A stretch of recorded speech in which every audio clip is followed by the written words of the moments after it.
The Kardashians have been in the news a lot lately, but not for anything positive. All the discourse surrounding their family has been negative lately, and that trend is continuing again this week. From poor ratings for their new season, their brands being exposed, their brands flopping, it's a never-ending story with them, and it seems to get worse every week. It's a mess, so let's get into it. We've been discussing the Kardashians a lot lately, mainly because of Kylie Jenner and her constant, never-ending releases. It's been said that Kylie is destroying her own brands by constantly overwhelming her fans with a new product or a new brand every week. And although we didn't have any new releases this week, Kris still found a way to get the girls front and center on our screens. The new season of The Kardashians aired last week, and there's a good chance you probably didn't even know since it feels like it's been the least promoted out of all the seasons. Normally something interesting happens that sparks some kind of conversation, at least on TikTok, but it's been dead. I watched the first episode just to see what we were all missing out on, and I can see why no one is watching this. When it was announced that Keeping Up was ending and Hulu was releasing this new show, it was promoted as a more real, raw look into their lives. It was supposed to be less put together, more real and honest, and people were excited to see that. Towards the end of Keeping Up with the Kardashians, the storylines were getting old, the show was becoming more scripted than ever before, Kylie and Kendall were hardly on it, and people were over it. This new show was supposed to get people interested again, but it's literally being used as their own PR platform. It's like they mainly use the show to push whatever narrative the Kardashians want out there and to be shown in a more positive light. For example, Tristan has cheated on Khloe multiple times in a very public way, and time again, Khloe has gotten back together with him. The narrative that's been going around for years now is that Khloe is a pushover and allows Tristan to continue to disrespect her and embarrass her. As a way to hopefully change people's perspective, the show filmed a scene showing Tristan eager to spend time with Khloe, wanting to live with her. Well, Khloe is like, no thank you. I mean, we could just combine both houses and just live one big happy family. No. Just make a big trail, like a big tunnel, you know? Like an overpass from here to your house. That's normal. Yeah. Like, I know we were a great dynamic duo. You know, like peanut butter and jelly. You know, I'm always gonna come with these fire and ice, salt and pepper, Batman and Robin. Sometimes I hate how much I have to think and be on guard to not do anything that might ever give a glimmer that there's hope. And I get that they're poking fun at the narrative going around about them being back together or secretly hooking up or something, but this scene was so painfully scripted, I can't believe there are actually some people out there who believed it. Another scene that was set up to set the narrative straight was with Scott. The media has been talking a lot lately about Scott's recent weight loss, and there's been a lot of speculation behind what's been causing it. Some people suspected that maybe he was taking Ozempic, while others threw more serious accusations around like use. Well, the Kardashians had another setup scene involving Scott, where they made sure to get a shot inside of his fridge and left the box of Manjaro in clear view. The internet is going crazy over what they saw in Scott Disick's fridge. And no, I'm not talking about all the dairy-free milk. Scott Disick opens his fridge and there's Ozempic in it. Now, about a month ago, Scott Disick made headlines due to his drastically different appearance due to Ozempic use, and I feel like the Kardashians are kind of using this to get views. Now, I personally think at this point the Kardashians are just getting super desperate for ratings. And someone said, it was planned, better than the alternative rumor that he was skiing. And I mean, I'm sure the show is great for them. They can put out whatever narrative they want to set the record straight without having to directly address anything. But for the viewers, it's really boring. Every scene feels so set up compared to only a few seasons ago. It makes me wonder, how long is this show even going to be around for? Speaking of flopping, we have a little update on Kylie's most recent launch of her lip glazes. That was the last product that we talked about her launching. It's been over a week since it launched, and no one is talking about it. I searched everywhere for some honest reviews, but everything I've come across is either reviews from influencers who received it in PR and love it so much, or reviews from smaller beauty influencers trying to get on Kylie's PR list. Michaela was another influencer who also reviewed it, and of course, she loved them. These smell divine. These are made in Italy, so I feel like they're gonna be really good. Oh my god, that feels amazing. Wow, I love this so much. This is one of the most comfortable things I've ever put on my lips. Like, it's not sticky, it doesn't feel thick. It's absolutely the best thing I have put on my lips this year. This is one you're not gonna want to sleep on. It just feels like no one really cares about these launches. Whenever I see other brands like Makeup by Mario launching new products, everyone is always talking about them. These brands have enough space between their new releases, which only builds up hype and allows people to get excited all over again. Kylie, on the other hand, like I said in that last video, she is the Shein of cosmetics. Kylie isn't the only Kar-Jenner sister that has products flopping lately. Kourtney's Lemme Vitamin line has been under scrutiny since it launched, but more and more people have been calling them out lately. Back in March, a very popular creator on TikTok called Be Better released a company review of Lemme, and he did not hold back. I have a master's degree in botanical medicine, and today I'm going to use it to expose why this brand by Kourtney Kardashian is one of the biggest scams I have seen in the supplement industry in a very, very long time.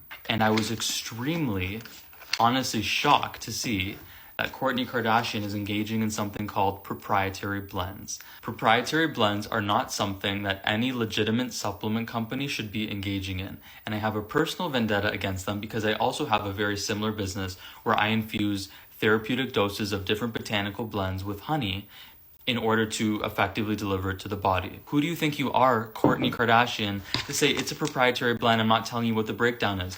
That's the first problem. The next problem, and I have, let me chill here. We have lemon balm, passion flower, and goji berry. So in total, that's 15 milligrams. For those of you that don't know, 15 milligrams is an absolutely negligent amount of botanicals that will have absolutely no effect on you whatsoever. It's BS. I'm sorry. I'm getting mad because this is really one of my biggest passions. This video got over 8 million views, and tons of people in the comments were saying that this video was the deciding factor on removing Lemme from their cart. Well, that's when people noticed Lemme was popping up in TJ Maxx's across America. All these videos were showing up on my For You page saying that Lemme was in their flop era and saying that it was probably because of the video that Be Better posted, but that actually wasn't the case. Am I seeing this right? These Lemme burns.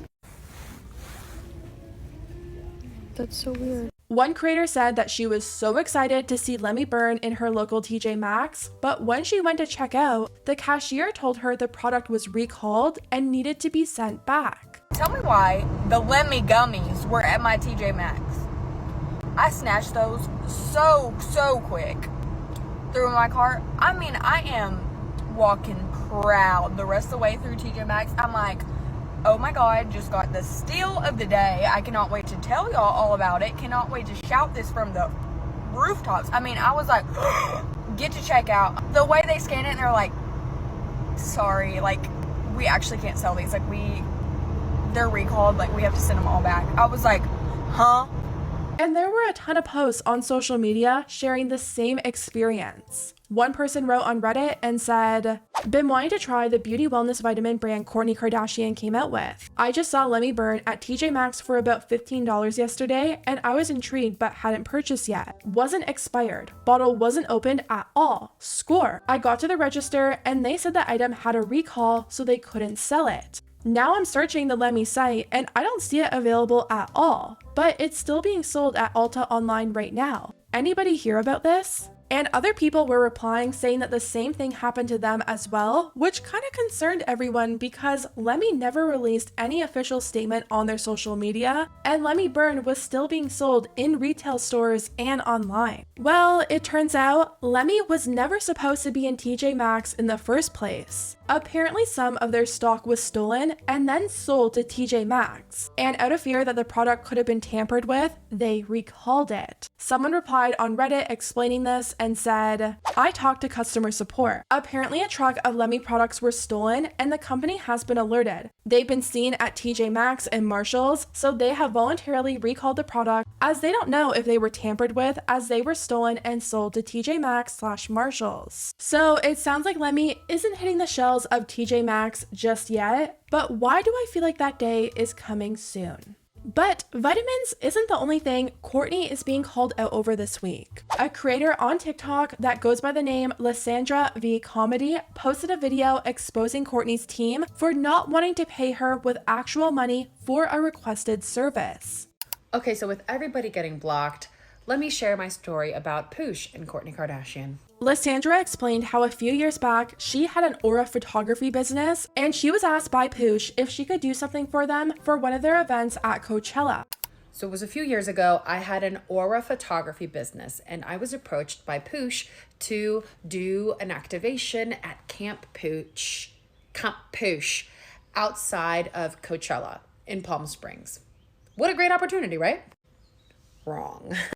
Because when they reached out to me, they were like, "Hey, we would love for you to be there in Palm Springs for 2 days. It's fantastic." This is actually during the pandemic. So I had shut down my business because it's an events-based business that requires you to be close to people. So I had to pick up other work. But when I got reached out to, I was like, "Oh my gosh, this would be a great opportunity to be in front of people who would hire me to do parties, etc."